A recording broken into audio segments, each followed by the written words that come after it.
నా పేరు బొక్కే శంకర్ నాయక్ అండి. నేను ప్రొవిషనల్ ఎక్సైజ్ స్టేషన్ ఎర్రగొండపాలెంలో కానిస్టేబుల్గా విధులు నిర్వహిస్తున్నాను.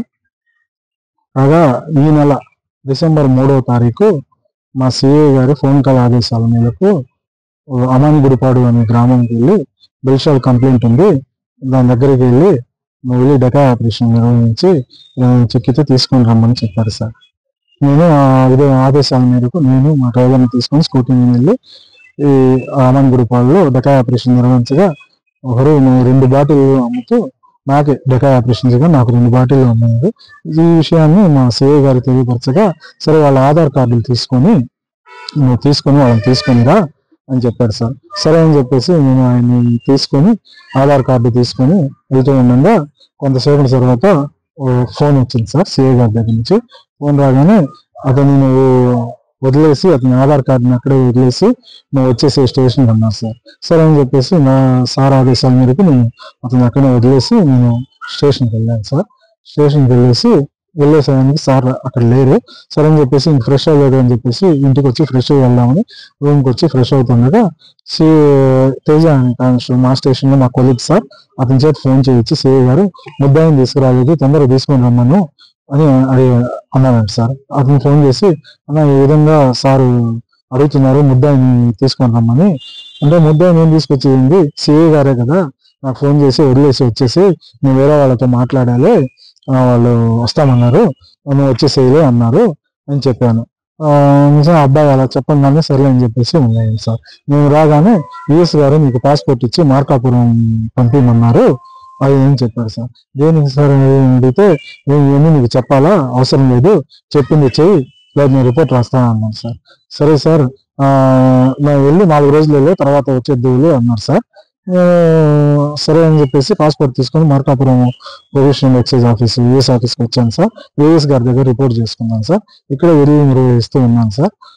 కాగా ఈ నెల 25వ తారీఖు యాక్షన్ ప్లాన్ ఉంటుంది సార్ పండుగ సందర్భంగా రైడ్స్ ఐడి రైడ్స్.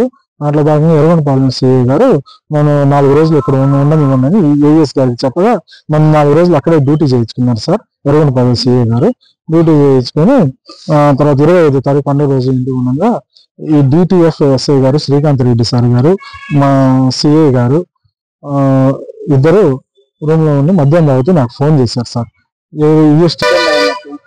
నాకు ఎక్కడ చేసింటే నేను అక్కడికి వెళ్ళాను సార్. ముందు నాకు ఫోన్ చేశారు. ఫోన్ చేసి ఎక్కడున్నావమ్మా ఈస్ట్ ఎస్ఐ గారు నాకు ఫోన్ చేయగానే ఎక్కడున్నావమ్మా అనగానే నేను ఇంటి దగ్గర ఉన్నాను సార్ అనగా రేపు ఉదయం 7ంటికి నువ్వు మార్కాపురంలో ఉండు, యాక్షన్ ప్లాన్ లో భాగంగా 26వ తారీఖు గిద్దలూరు వెళ్ళాలి, అక్కడికి వెళ్ళాలని చెప్పగానే సరే సార్ నేను వస్తాను సార్ అని చెప్పేసాను సార్. ఆ తర్వాత సార్ ఒక రోజు నాకు మధ్యలో సెలవు కావాలంటే సార్ ఆ విషయం మాట్లాడి నేను ఇక్కడే ఉన్నాను మీ సిఐ గారి రూమ్ దగ్గర రా అని చెప్పారు సార్. సరే అని చెప్పేసి నేను వెళ్ళాను సార్. వెళ్ళేసరికి అక్కడ ఇద్దరు ఎస్ఐ గారు సిఐ గారు మధ్యాహ్నం తాగుతూ ఉన్నారు సార్. నేను వెళ్ళంగానే సార్ శ్రీకాంత్ రెడ్డి సార్ ఫోన్లో మాట్లాడుతున్నారు సార్. ఫోన్లో ఏమని చెప్తున్నారంటే అవన్నీ శంకర్ గారిని నేను నాయకుని రేపు ఉదయం 7ంటికి అక్కడ మన మార్కాపురం అక్కడ ఉండమని చెప్పాను అన్న, మీరు కూడా అదే చెప్పండి